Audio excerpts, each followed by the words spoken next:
What? No one told me that. Holy shit.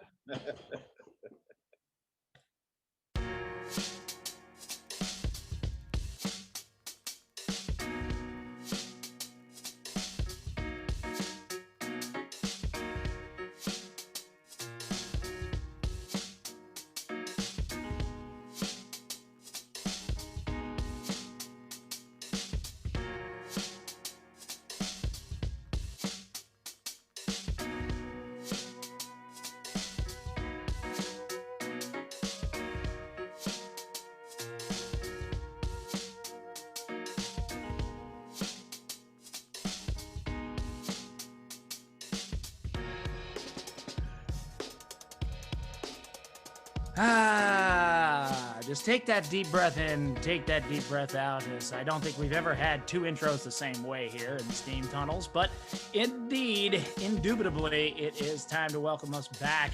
We have convened another super secret meeting of the Steam Gentlemen here in the Steam Tunnels and our various places where we come to convene to hatch our nefarious plot to take over the world through pop culture references and nerddom, ruling, sitting on the throne in our little triumvirate. How many other words can I throw in here? I got a fair amount of $10 words. How am I doing, guys? Triumvirant's a good word. Triumvirate is a good word. It's just not. You're still gonna do piss poor on the SATs, man. You gotta pick it up. I skipped the SATs and still got into college. So, kids, all the things I'm telling you are lies. Just telling you. Hate to break it to you. It's a big lie. Just one giant lie. Anyway, I am Josh the Birdman here, welcoming you back to another meeting of the Steam Gentlemen. We are convening here today. How you doing there, Star Child? What's going on? Feeling all right, man. Here to remind the good people that just because you did it twice doesn't mean you liked it. Wow. Welcome as always. Damn.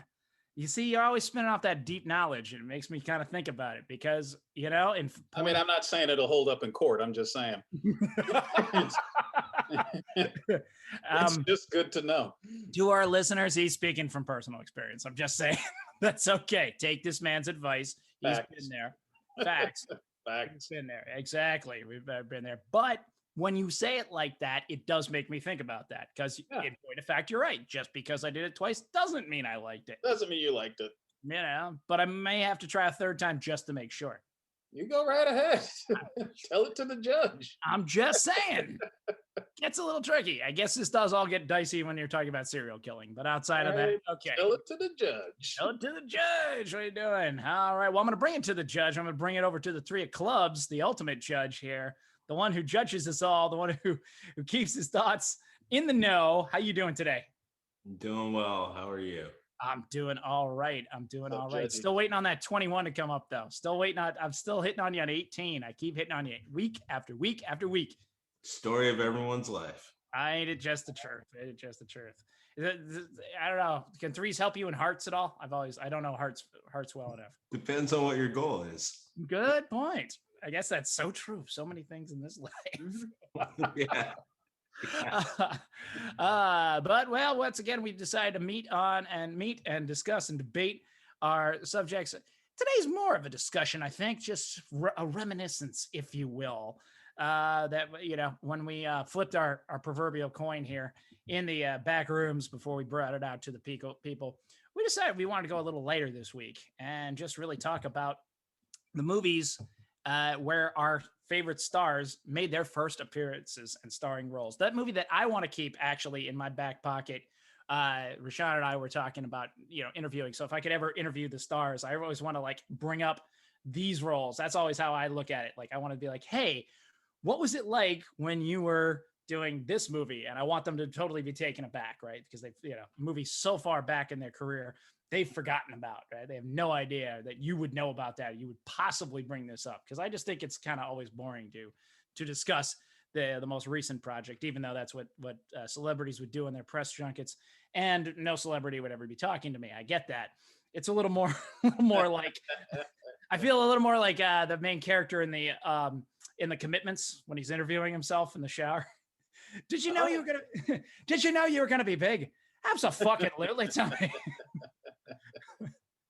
Bigger than you too? Oh yes, bigger than you too. Bigger than the Rolling Stones? Who the fuck are they? That's kind of how it is for me on a day-to-day basis when I have my imaginary conversations.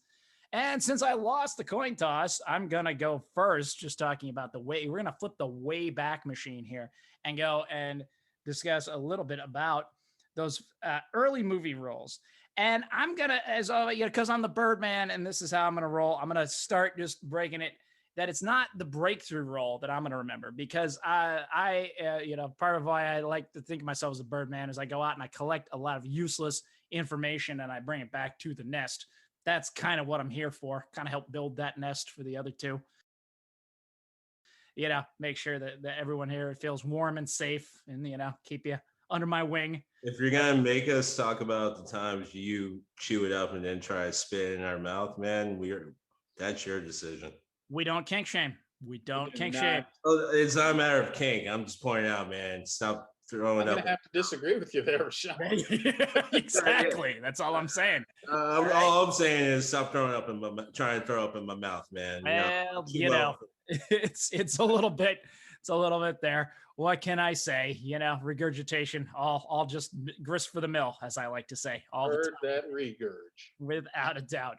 But I want to go in the direction. I'm going to start with. I'm going to go over two different movies here, and the first one I'm going to mention is just a moment that breaks the entire film, and it's only a few minutes long, but it is something that you can't get away from because the actor involved in it became such a big star that there's no way you can get away from this moment as it happens. The movie is called The Prisoner of Second Avenue.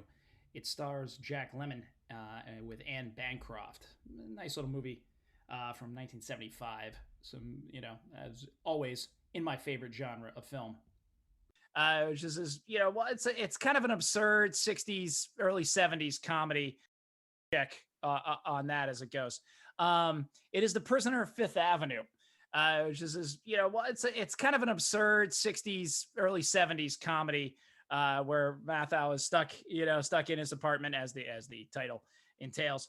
And at one point he goes out for a walk, and he finally he ends up bumping into none other than Sylvester Stallone.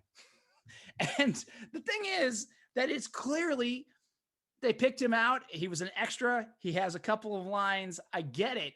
But there's no way you can watch this movie in the now and not hear the complete record scratch of that moment when you say, it's Sylvester Stallone.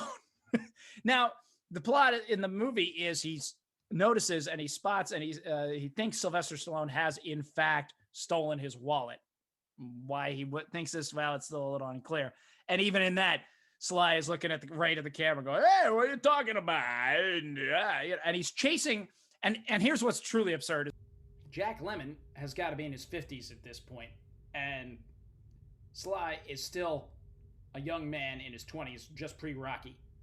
So let's be honest. There is no way in hell Sylvester Stallone is going to be running away from Jack Lemmon in the streets of New York through Central Park. It's just not going to happen. I mean, let's be honest. This is Rocky here. There is no way he's going to be that afraid. But in the movie... he's shown to be totally terrified of Jack Lemmon and running through the park and finally gets away from him, somehow outruns him. Gee, I wonder how. So, a cute little moment in a film. Not worth spending the whole episode on. Now, for my second pick, I'm going to go with kind of an off-kilter movie that may not have been everybody's first role, but it sure as hell seems like it is, because everybody, when it comes down to it, is in this fucking movie. It's just a little ridiculous. It's a little over the top. It's in a little out of the way horror movie that maybe people have heard of. I'm sure my fellow steam gentlemen have certainly heard of it, but it's called The Sentinel.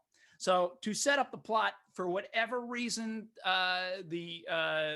whoever wrote this fine piece of cinema decided that the gates of hell, yes, hell, eternal damnation, all of it was going to be in Brooklyn, just across the river, looking out in a nice shot of nice view of the river, and looking over to the World Trade Center, which was still up, of course, in the 70s when this movie was made.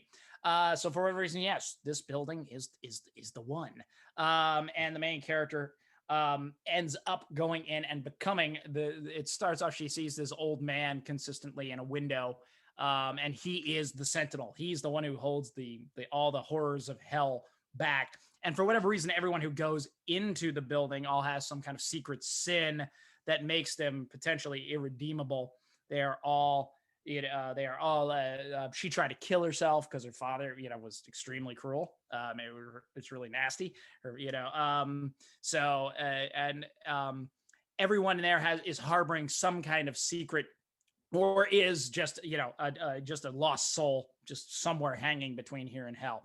Quite an interesting plot. I mean, I've heard a lot of commentary on the difficulties of New York real estate, but that's really one of the more special ones I've ever run into.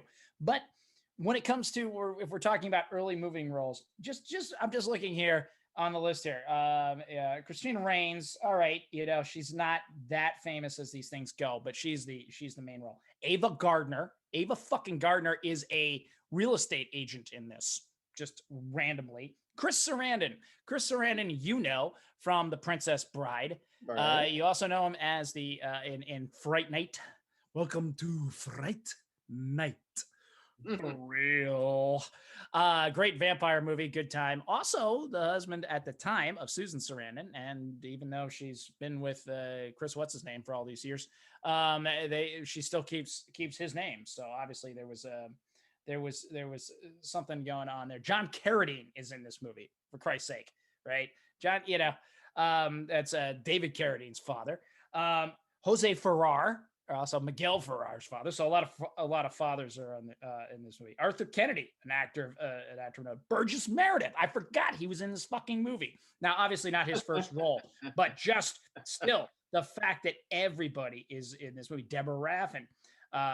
Let's see. Christopher Walken plays a small part next to none other than Eli Wallach, as in Good, the Bad, and the Ugly, and everything else you could ever imagine. Eli fucking Wallach, right? And Christopher Walken, this has got to be one of his earlier roles because he doesn't say anything, right? He doesn't get that moment. He doesn't get that moment where he said, "You got me all wrong." Does he dance? He does not dance. He just sort of sits there and is a New York cop. Needed him to dance. Just kind of looks like, "Hey, you got me all wrong here. You're taking me out here. I'm gonna poke your eye out with a with a pair of needle nose pliers. Do you know who I am? The Antichrist." Right? Best speech ever, by the way, in True Romance, when he's talking about, a man has 18 tells and a woman has 22. Remember that? Where you can tell she's lying. All right. Jerry Oberock, of no less, he was a song and dance man. Most people probably not, but most people will know him for years as the cop on Law and Order. He was one of the duo there. Beverly D'Angelo, the mom from all the vacation movies. You've got her in this. Beverly D'Angelo, really? Beverly D'Angelo, who in a slightly cringeworthy scene is it's like she's supposed to be part of a lesbian couple, and then she just randomly starts to masturbate on screen. It's a little bit odd as she comes onto the main character. It's happened to me 1,000 times. Yeah, well, I mean, who hasn't really? If you're right. There. Tom Berenger. Yes, Tom Berenger shows up at the end of this movie. This is probably his first role. So this movie dings that when it comes to that, as far as just speaking parts. At the very end, he's looking at the apartment after she has taken over and become that. William Hickey, who most people don't know, but they know his voice. He's always he is, speaking of Vacation and Beverly D'Angelo, he's the old guy at the table being like, "Say grace." He asked you to say grace. He's the one that usually gets confused for Burgess Meredith. Often, yes, they often are. Burgess Meredith is more back here. He's more up here. Exactly. You gotta try and take that. So I'm just looking through it. I think I've run out of names, but it is pretty wild. Just the ridiculous amount of people who went on to that we know. Right. Those are, I'm sure there's a couple of other extras and things that I missed, but it's pretty amazing when you think about one film. And I remember looking at this on Netflix some years ago, and I hadn't seen it, but I remember hearing about it. I kind of always loved that 70s horror genre, a little, pre-slasher, when there was certainly a lot of it was modeled after The Exorcist. The devil was definitely a central